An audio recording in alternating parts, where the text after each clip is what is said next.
Two and one, and we are live. What's going on, everybody? Welcome back to Wolf. Excited to be here today. A lot of stuff to talk about in this markets, man. I mean, geez, it's like we picked the wrong industry or something. But Bitcoin continues to be in meltdown, touching the 58s, I think 58.2 or something like that. So definitely well below the 60K target that a lot of people had for their lows. We'll see what happens with Bitcoin to see if these are the new lows or if we are going to continue to chop in this area. But SGRC is the other one called into question big time, down a full 25% at one point. Dropped below $75 earlier today around 9 or around 10 a.m. Eastern. And so definitely a bunch of things called into question across the Bitcoin ecosystem. So we're going to talk about a couple of those things here. We'll talk about the equities market. I'm sure we'll hit on some stuff that happened over the past few weeks.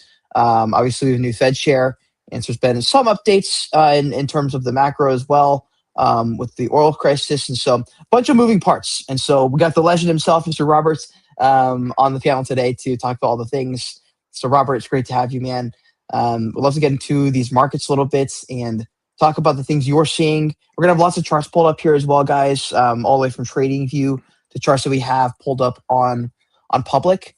I'm also going to drop a link down below the stream for those who are interested. There's going to be, like I said, a bunch of charts that are pulled up. A lot of them will be with public, but big shout to them for sponsoring today's show. They are our headline brokerage sponsor of the stream. And so public, they're a massive investing platform for those who take it seriously. Whether you're a passive or active investor, you can use AI and a wide range of asset classes from stocks and bonds to crypto and options if you want to build a portfolio for the long haul. And so if you want to find out more, check out in the link in the description if you're on YouTube or the tweet below the stream if you're on X. As always, investing involves risk. So it's not investment advice, but definitely a big shout out to Public for sponsoring the show today. And Robert, I'll toss it over to you to get your first general reaction to the markets. Maybe I'm not sure if you want to start on Bitcoin or somewhere else in these markets, but what's going on? Yeah, we could start with Bitcoin. I mean, there's really a lot going on. We got Bitcoin down 3% today, another 3%. We've obviously been getting pretty crushed here. In my opinion, I don't know, I've been pretty cautious and I remain pretty cautious on Bitcoin. I still have half my position that is just not doing well, but I am glad that I kind of trusted my gut. I mean, we've been talking on the stream for weeks, and even viewers watching asking the question, well, wait, if you have these views, why are you still, long Bitcoin? Why are you still holding it? And I always mention, I was like, yeah, look, it's a good question. I probably shouldn't. And so, yeah, I up around 80, 79, 80. I'm kind of glad I lightened up because, yeah, it's not looking too pretty. I mean, we broke this low. You could have argued that, okay, if we can hold there, but look, it's not a daily close below, what is that, 59.9. It's not a daily close yet, but equity's not looking too good. Like the broader kind of risk complex, not looking too good. You got Qs. In my opinion, really what we've been seeing is rotation.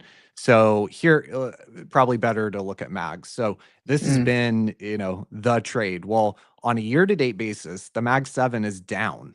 You are down. You've lost money if you bought the MAG 7. And again, this was what was powering the Qs and the SPY and kind of just the broader equity market. This is what was driving it for 4 years, was MAG 7, and now you're down 7% more, almost 8. So and you can tell from the price action, it's quite looking quite ugly. So what we've seen is a bit of a kind of rotation out of crowded trades into things like, we're gonna look at the Dow Jones Industrial Average.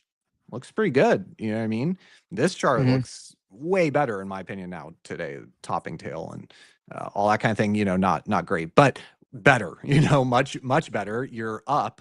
If you had bought the Dow, you're up 8.5%, versus if you bought the MAGs, hopefully you can see kind of in that price action where the rotation's been going on for months now, but it's kind of really picking up. And the past couple days, we've had implied correlations up off the low, indicating kind of more of that correlation to one, now nowhere near a capitulation. And people are talking about a bottom, and we saw this kind of max fear in equities, and we've had some pretty ugly price action recently, but you look at like implied correlations or VIX, it's not indicating that. But implied correlations are up, dispersion down. This is kind of an indication that Momo kind of high dispersion trade, buying single name vol, selling short name vol, that might be kind of unwinding. And I think a little bit of evidence to that is we have oil. So a good segue there. We have oil that is up. And so oil, actually, if you look at, I should be able to actually pull this up. If you look at Brent, I think I have it saved. We actually have, no, I don't. I had it saved. I had the chart overlaid, but if you look at the short interest on Brent, it is a record high. Over 1 million barrels worth of oil, Brent is short.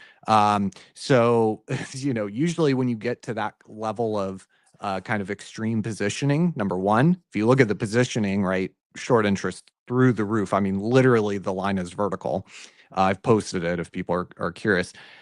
Literally, you have vertical short interest, and then you have sentiment, which could not be more bearish on oil. Now, there are people on X that are oil bulls, but like generally, the general sentiment is very bearish for oil. We're going into this huge supply glut. Strait of Hormuz is reopening. We have contango back in the curve. So there's definitely this narrative that is very bearish oil, and I would venture to say that, like, from what I gather, at least just unofficial sentiment check, it's pretty bearish, right? So you have very bearish sentiment, you have positioning short interest through the roof, and you have price action that looks pretty kind of capitulatory, right? Like, it's not like a perfect, it's not, I can't look at this and go, oh, we have definitively bottomed.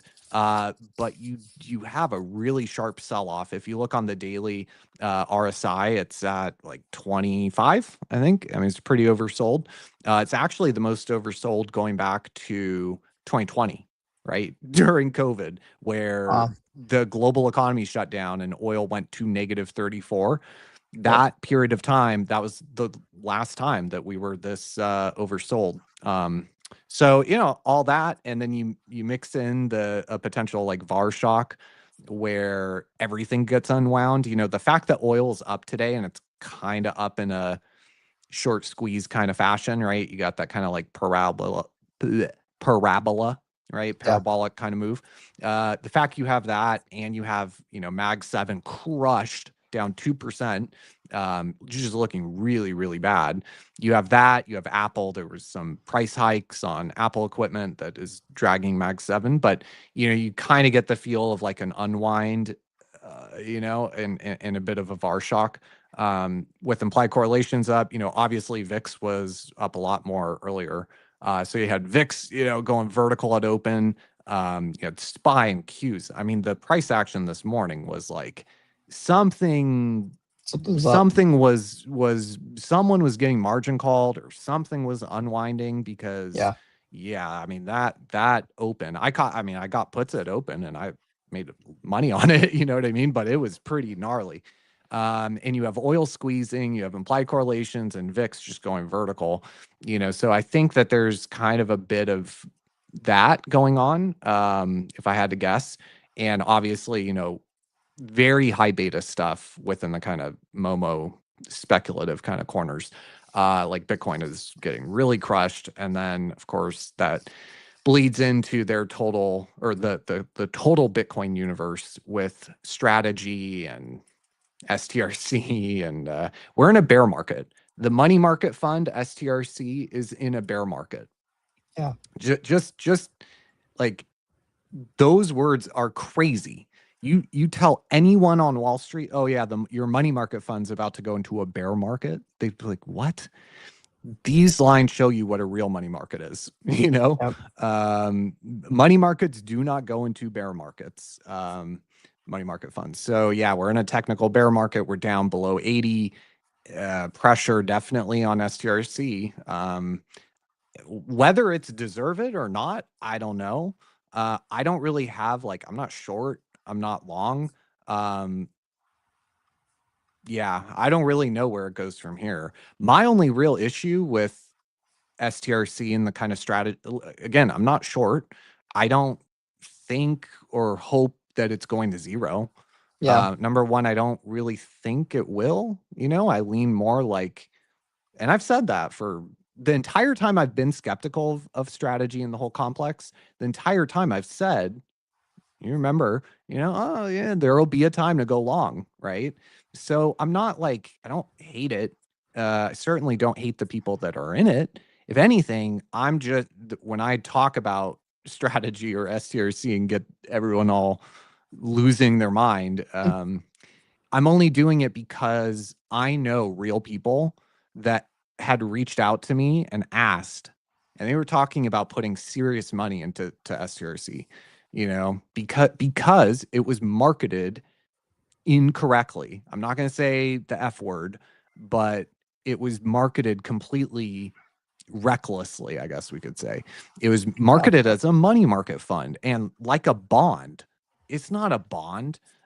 So yeah, I mean, really my only issue is not, I think it's going to zero or any of that kind of thing, or I hope it goes to zero. I don't really, I mean, for Bitcoin's sake, I kind of do, right? Like if I'm going to put the Bitcoin maxi hat on, then yes, it should go to zero. You know what I mean? That's what's best for Bitcoin. Um, but yeah, but like generally, I don't think it will, and I don't necessarily want it to because I know a lot of people that have money in that, an MSTR or STRC or STRK or F or FCKD, by the way. So yeah, I don't speak from a place of that. I just speak from a place of, I know people that have put a lot of money into this that worked hard for that money, and they're in a bear market on their money market fund. It was marketed as all the volatility is stripped off. And he made that. I mean, anyone can go into an LLM and ask Grok or ChatGPT or Claude, ask for the instances where Saylor downplayed volatility and marketed kind of a, something like a money market fund. In Yeah. fact, on CNBC, he was asked directly, do you take issue with this being called with me calling this a money market fund? It was Joe Kernan asked Hmm. him, and he said no. Directly on on national TV, asked the question Wow. directly, and it was a great opportunity to go, no, this is a preferred equity. Right. Like there's no there, you know what I mean? Like it was a great opportunity to be honest about, Yeah. for example, their Sharpe ratio that they publish is not correct. Wolf posting some spicy stuff, I guess. Um Wolf of All Streets, not you guys, not that wolf. If we look at the actual Sharpe ratio, currently negative 6.7. This is atrocious. It really cannot get worse than a Sharpe ratio this negative. Mm. This is calculated correctly. The way that strategy calculates it is incorrect. It's not the Sharpe ratio. They call it the Sharpe ratio. You can see it right here. I took a screenshot this morning. 30-day Sharpe, Mm. 0.34. Well, it's if you go to the notes, this is from their website, they show the formula. 30-day Sharpe is calculated as effective yield minus risk-free rate, which is actually also incorrect. They're using 3.9, which I don't know where they're getting that from. SOFR's like 3.6. Fed funds is like 3.4. So I don't even know where they're getting their risk-free rate from, the RF. I don't know. It's strange. 30 they say it's the 3-month treasury yield, but if you look at the 3-month treasury yield, it has not been at 3.9 going all the way back to late 2025. So even that is incorrect. So number of questions, but the main issue is not the risk-free rate. It's this effective yield. Well, that's not the Sharpe ratio. That's not how you calculate the Sharpe ratio. The Sharpe ratio is the total return minus the risk-free rate divided by realized vol, standard deviation of realized vol. So it's just a totally made up formula that they're calling a Sharpe ratio, but it's not. It's not a Sharpe. This is not the Sharpe. If you look at the real, and people can do it, you can download the price data, right? From TradingView, go here, you download chart data, plug it into whatever LLM you want and ask it, and show it the dividends, right? Because you got to look at total return, and it'll tell you the Sharpe ratio is nowhere near a positive figure. Over the lifetime of the instrument, the Sharpe ratio is negative, meaning you would have been better off in U.S. Treasury bills and cash, which, by the way, is what I've been in mostly. Right? The 30-day Sharpe is, if you look 30 trading days, negative 5.4. If you look at calendar days, 30 calendar days, is negative 5.4. If you look here we're looking 21 trading days, 30 calendar days, negative 6.7. I mean, this is like atrocious.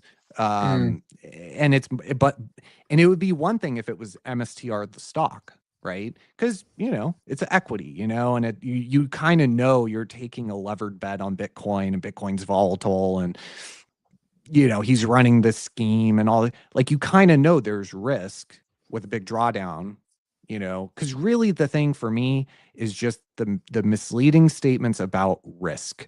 Everything, I've been doing this 6 years now, not even that long, right? Like, compared to someone like some guy like Andy Constant, right?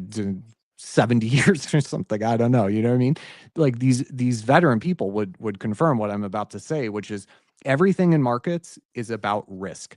The one word you have to understand in markets is risk. That's the one word, the one concept, the one important factor you really have to grasp and really have to get, and there were dozens of misleading statements when it comes to the risk of STRC. And I think a real Sharpe ratio is a reflection of this risk, right? Because you're tolerating a drawdown of, again, you're in a bear market on this money market fund. You're in a bear market. I mean, at the peak here, it was down almost 25% from par. You're tolerating that amount of downside for 10% a year, 11%, 12%, 13, take it to 15. It's still not a great bet, in my opinion, to get 15%. Now, look, if you buy here and it goes back to par, you kind of make money both directions. You get price return, but you also get the yield. So, speculators at some point will probably come in, they'll step in and go, it's probably a buy here. I wouldn't, touch it. I think that Wall Street and kind of global capital smells blood, and they're just hammering this. And look, as Bitcoin moves lower, it's only going to hurt them. It's only going to make it worse. I don't think that this would be happening to STRC if Bitcoin wasn't going down. I think that definitely not. So you have a double whammy there, where if risk broadly, Qs and mags and that kind of, if that's going to be weak, and you're getting kind of a rotation into consumer staples, utilities, healthcare, very defensive, very recessionary, by the way, and you're getting that kind of thing, so broader risk sentiment is maybe not great. And then you also add in, okay, so Bitcoin's getting hammered and down in the 50s or maybe even lower, in a couple weeks.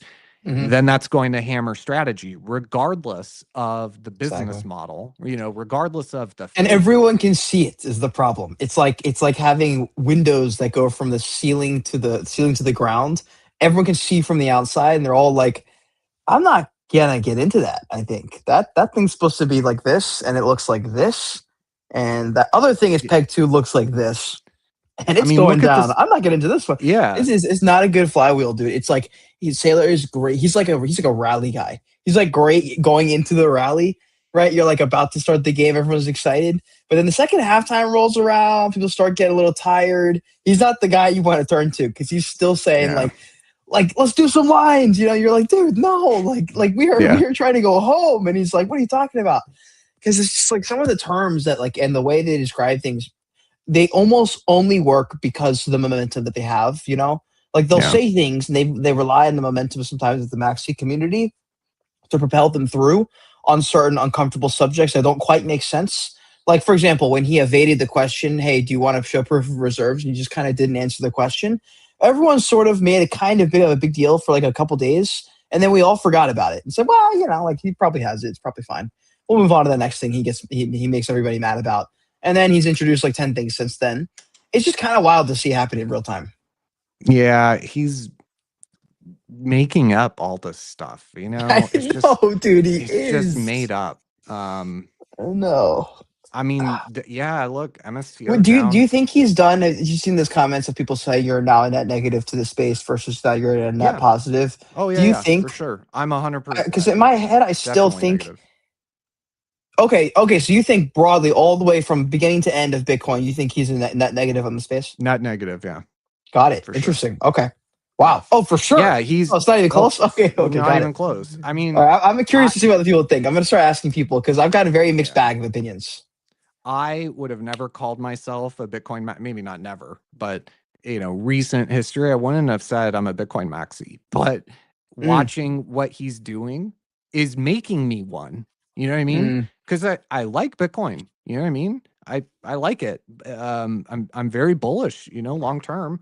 But like watching what he's doing to it makes me into a Bitcoin maxi because this is not Bitcoin. This is so like a custody maxi, bastardized and like a get out of like all the Wall Street stuff maxi is what you're saying. no, I'm saying that watching him do this to Bitcoin, and he's got 5 million followers. He has this Hmm. huge platform, and now people associate the nonsense that the AI slop rap videos and the cringe stuff he put, like all of it, his STRC and his equity, right? His company stock, they plummeting, right? All of that gets associated and tied to Bitcoin when you and Mm, I know it's not. You and I know right. it's a separate thing. And like a Bitcoiner that I see what might you're be saying. in MSTR, they might be bullish, they Right. might own the stock, they would be the first one to probably tell that average person, well, no, no, no, I don't look at MSTR as Bitcoin. It's a Hmm. different thing. It's kind of Bitcoin, like a bet on Bitcoin, but it's kind of, it's not actual Bitcoin and cold storage. They would tell you that, but the average person, I keep pointing this out, but like when it comes to Bitcoin, there's so much to Bitcoin. I mean, you can listen to people talk for 8 hours about the cryptography and the technology and bit this and bit that, and right, like that you can mining, right? It's Hmm. very deep rabbit hole.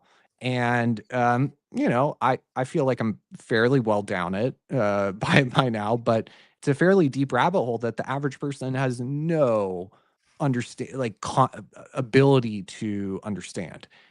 Yeah. They're like, oh, it's like digital gold. Oh, cool. Yeah, I'll buy some. You know what I mean? Hmm. Um, so yeah, I think it's a definitely a net negative to I mean, some of the stuff he's posting is just like Yeah. cringe is not a strong enough word.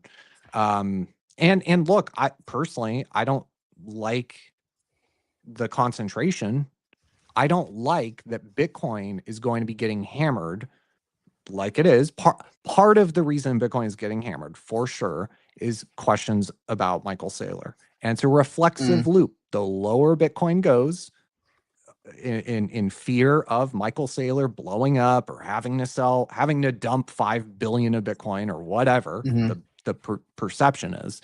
I'm not saying it's correct, but that clearly is part of it. Well, Bitcoin's going to go lower, MSTR is going to go lower. The concern about MSCR, because now going lower, is going to increase, leading to more pressure and more and more and more, right? So it becomes this like reflexive feedback loop where the lower Bitcoin goes, the more people are concerned about Sailor, Right. the lower MicroStrategy, like it becomes this. And I don't think that's good for Bitcoin.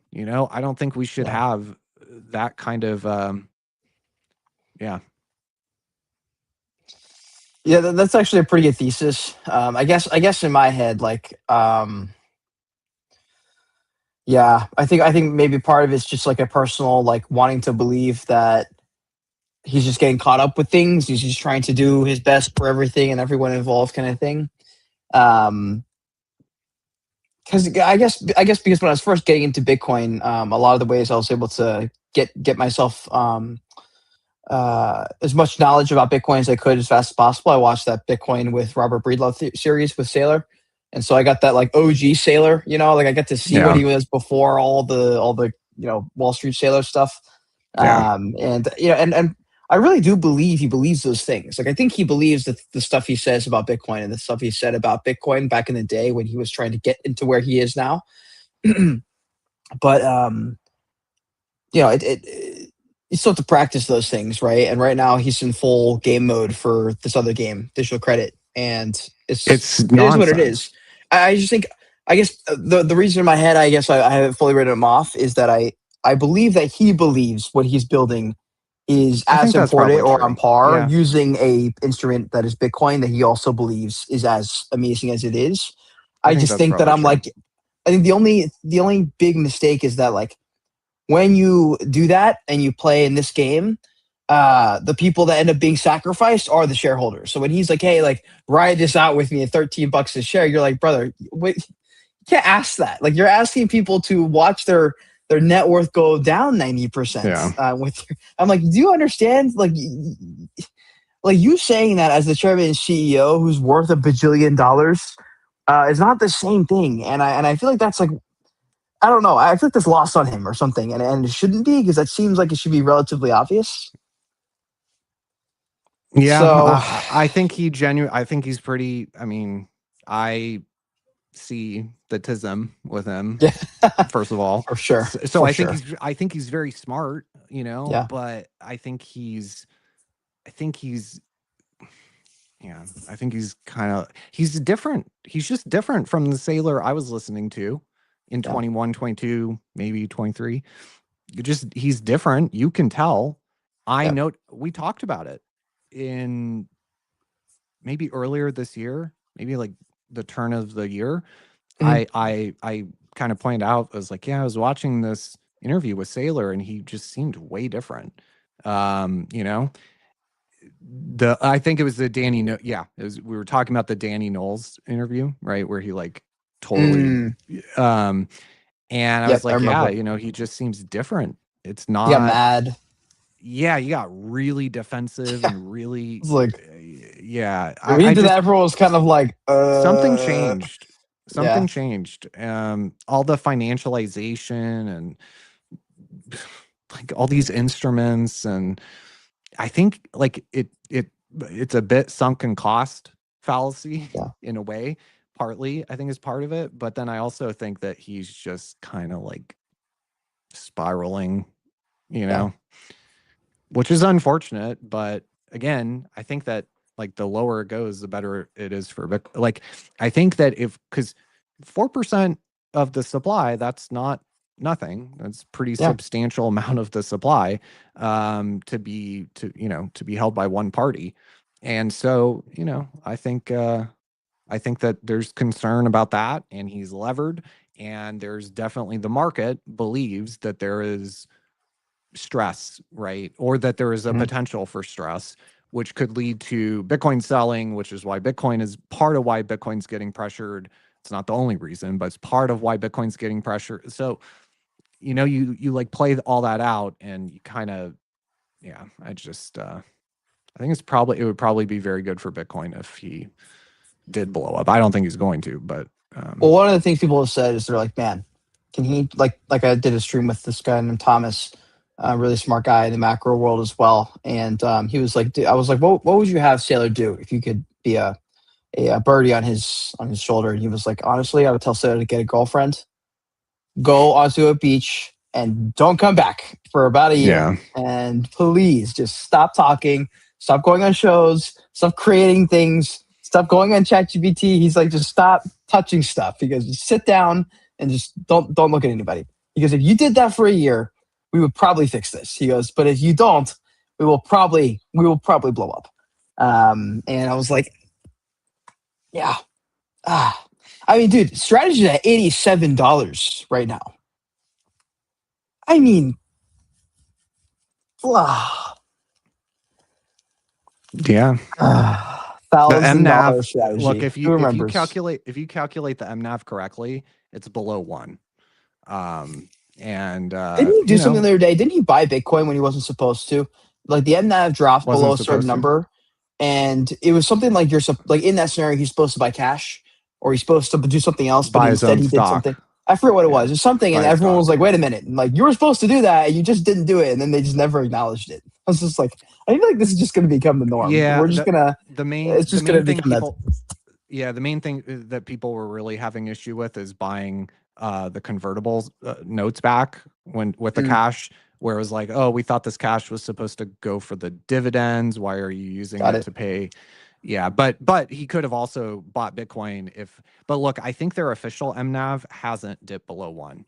Um, again, like the way they calculate things is misleading, and Yep. that's the only real issue I have, is that the misleading stuff is hurting real people. That's my only issue. You know what I mean? You made up a totally brand new thing that's not a Sharp ratio, but you're saying the word Sharp ratio, which is probably not like super, I don't know. There apparently is already a lawsuit. I'm sure that'll be part of the lawsuit. Bookmark this and we'll come back to it when the complaint comes out. But you know, you pretended and told people it was like a bond. Yeah, This is I nothing know. like a bond, People are still SRC. saying that it is. By the way, they're still saying it's so similar because it's like this. I'm like, you can keep saying that. We're all down 25%. I'm like, In you a can bear keep saying market. what you want. Yeah. Yeah. I'm like, In I a bear guys. market for this money market fund. I mean, Yeah. it's yeah. And real people are getting hurt. You know, it's my issue with it. I think that's what that's like a huge thing that's happening currently with like it's probably the online world a little bit, but it's becoming more and more prominent. It's just like this world of like, depending on who's the guy talking, whoever's the guy like in charge, like their perspective is going to be different than the shareholders, for example. You got people who are participating in different ways. You got people who are voting, who are showing up to the earnings calls, who are paying attention. You got people who are not, and so you got all like the levels in the spectrum of people who are involved in the process, who get who all get impacted. Like, when the CEO, for example, of a company is like, hey, like we really win, or we lose with shareholders as it goes up and down. You're like, ah, I don't know, I guess that sounds good. I guess you have to say that. Um, I'm not sure, man. I guess the Bitcoin people have a lot to learn because we're gonna have to accept the fact that this is the new norm. Like the Wall Street wrapper, all these things have The have become part of it. financialization, yeah. Yeah, so that truly is part of the game now, whether we like it or not. And so it's Yeah. just part of the game. So I think people like you are gonna be 1,000 light years ahead of other people because you already understood that part of it. You just opted for Bitcoin. And I think that's gonna Well, be yeah, that's gonna be a huge thing. So that's kind of the funny thing is it's like, yeah, that part of what makes Bitcoin so appealing to me is that it's not an equity or a financial a derivative, or right, like part of the whole reason for me, at least, that I like it is that it's none of that, you know. And now you're adding all that to it, um, wrapping it up. And I don't, yeah, I don't know. I don't get it. There are people that are like obsessed, just like in a cult with this stuff, they're like worship at the altar of Michael Say. It's weird. It's just weird. yeah, Yeah. it is very weird. I'm not sure what to make of it. It's my first time around the pole or whatever you call it, and so I've just now sort of looking back realized the strange behavior we've seen the past year from people that, especially the people, the leaders in the space that you expect to know what they're talking about, and maybe a daily show is too much to ask. Maybe it's too many things to ask about, to talk about, to keep track of what the heck is, to keep track of what you're saying almost. There's been so many people we talked to in these spaces over the last couple of years now, Robert, where they'll say something and then you're like, you won't see them for a little bit and they'll come back around, they're saying something. And you're like, wait, didn't you?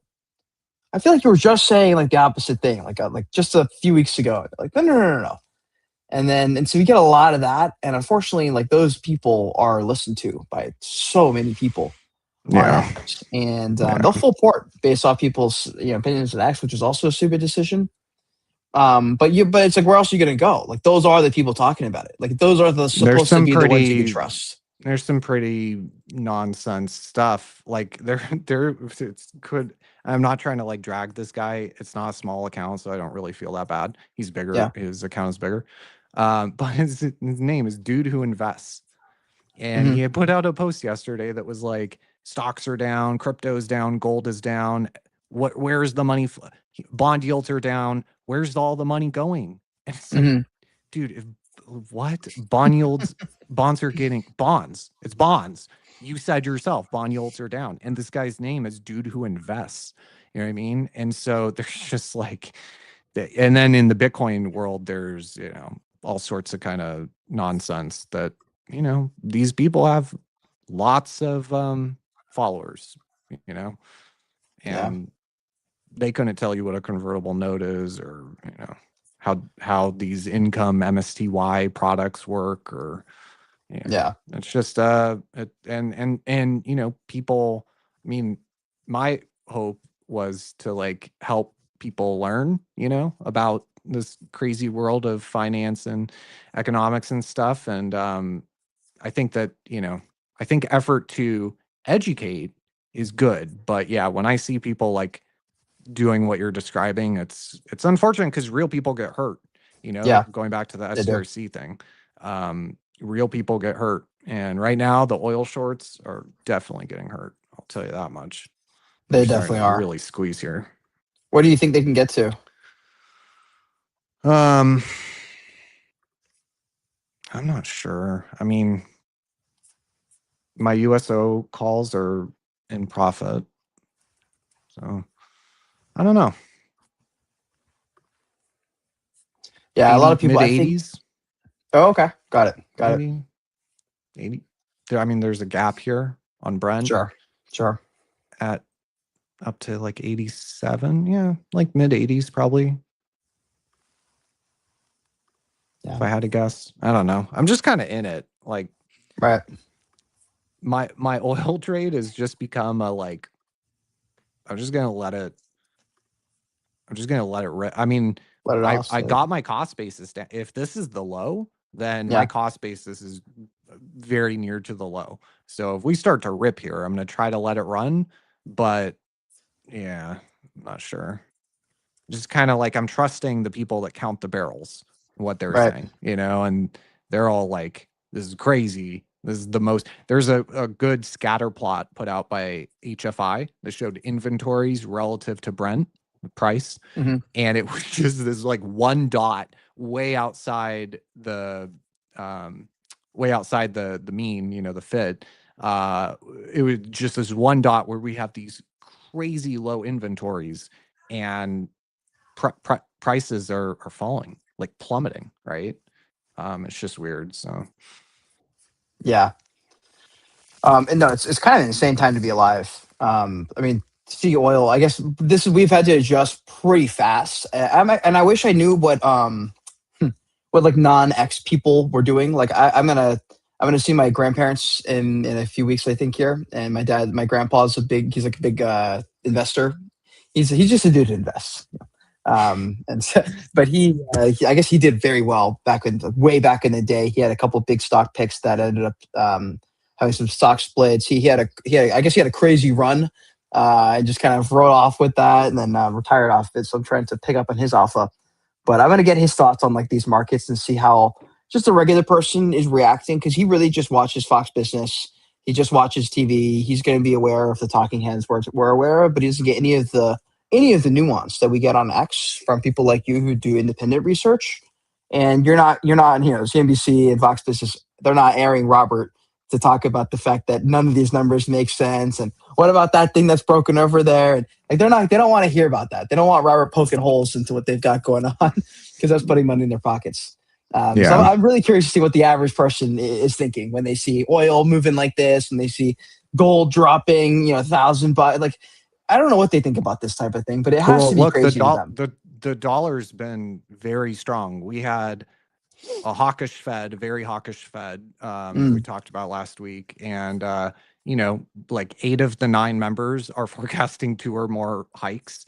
If you look at the yield curve, the 1-year yield, I haven't checked it today, but it's indicating 40-ish. Oh, it's down. So we're only down to 32 bips above Fed funds. So you have like a 1.5 cut or 1.5 hike priced in to the yield curve. 1.5 hikes given. Yeah, I think I think we've reached peak hawkishness. Mm, And look, all that hawkishness is priced in. And so when they don't deliver on hikes and the bond market starts to gradually kind of realize, oh, they're not going to hike 2 times. That would be crazy given a lot of things. But once that realization starts to hit, all that hawkishness gets priced out and you get like kind of stealth easing. mm, So yeah, I think we've probably reached like the peak. The press conference might have been it. We've seen dollar just really rip. And yeah, Bitcoin, gold not doing well. Dollar's broken out for sure, I think. mm. And yeah, I mean, this, depending on where it closes the week, it might be a false breakout, but like it pretty cleanly broke above 100, which was Yeah, I kind of think like, Ryan Lau was looking at the Dixie a little bit, yeah. talking And about that look, that's yesterday. not that's only going to further the call I've been making, Yeah, which is, yeah. I said in February, dollar is the new Bitcoin. And, took a while to get the move in the dollar, and TLT. But yeah, I mean, I don't know. You look at this quarterly chart. I think this looks amazing. TLT's up a lot, recently. We've I was gotten a gonna pretty good say you're rip. cooking. You are cooking on those, and I think you're probably you might be the only one publicly talking about a trade like this. I bet other people have maybe traded with you in this one, or maybe seen some of the stuff, but maybe weren't willing to stake their public profile on that trade. But yeah, we've been tracking this one for a while now. For people who are watching, let us know. By the way, if you guys have also entered these trades, if you guys agree, disagree with some of Robert's thesis, while we do these streams, by the way, and for those who are watching today, if you're tuning in for the first time, me and Robert come on. We try and come on each week, and we just kind of break down the markets for a little bit. Usually, something wild has happened at some point in the week, and so I like to get Robert's try and get Robert to jump into the drama with me and give a take on something that happened story related. But usually we pull apart these charts and we dive into all the things. Robert, I do have to bounce here for a call in a minute here. But I do want to say for those who are watching, if you're not already following Robert, you can find a lot more of him on YouTube. So if you like this type of content, especially full breakdowns of stuff, really diving into the minutia of stuff, follow him on X and subscribe to his YouTube as well. He posts all sorts of great stuff, written stuff on X. But if you want full breakdowns and stuff, that goes down on his YouTube. And so he's got a lot of stuff cooking there. Robert, any last thoughts, by the way, or any last things you're looking at slash stuff coming up on like the YouTube channel that people should be aware of while we have everyone? No, nothing. No, been busy with some stuff, so yeah, I haven't put Cool. out a video in a while. But I'd watch the yen. Where I'm expecting an intervention. We've gotten kind of two little baby interventions here and here. We're up at 161.67. So this is a pretty rapidly depreciating yen, which is, I think going to lead to an intervention that could potentially cause. I mean, this, real intervention. You get a big move, like you're talking like 3, 4, 5%, you really rinse leverage. That could be yet another headwind for Bitcoin and Qs and the risk complex. So I'd keep an eye on dollar yen. And then, yeah, just, keep an eye on oil, which is kind of starting to maybe break out of this downtrend. We'll see. Still in it, but at least kind of on the intraday, it's looking pretty strong. And again, record short interest. So the potential for squeeze here is pretty good. That's not going to be good for equities either. Mm, And then yeah, STRC and strategy and all the stuff we were talking about. yeah, 100%, dude. Yeah, It's we'll be taking keeping another track. leg lower. Ugh, it's ugly. I know, dude. I'm like trying to. I gotta post the stretch or the MSTR chart at some point. I'm like Like, what chart is going to be the? Oh my God! Wait, $76? Is that right? 76. Yeah. I was going to Yep. post it earlier, and I was like, wait, let me post something else first. I'll post this in a second. Crazy. Wait, hold on. Strategy? I have $86 for strategy right now. Strategy, yeah. STRC. Wait, what were you looking at? STRC. Okay. Yeah. My bad. I thought you were talking about Yeah. MicroStrategy. Okay, got it. Makes sense. 76. Cool. Yeah. Right on. I mean, strategy's pretty hammered too. So yeah, it's bad. Well, we'll see what happens. We'll be keeping track. For those who are watching, if you guys aren't aware, we do spaces and streams every day here at Wolf Bitcoin. We've usually a space going out some point during the day each day. So definitely, if you enjoy these kinds of spaces, we do panels with all sorts of different people. Usually anywhere from 5 to 12 people on the panel at any time. And we talk about all the markets, talk about what people are trading, all those things. So if you enjoy these types of shows, definitely be sure to follow along. Again, if you want to check out public brokerage, definitely feel free to do so. That link is down below in the tweet below the stream. Big shout out to them for sponsoring the show as always. Otherwise, we'll see you all in the next one. We'll be back on Spaces in about half an hour, talking all things tokenization. And then we've got the market talk with the analysts at 2 p.m. Eastern. So we'll see you guys there for that one.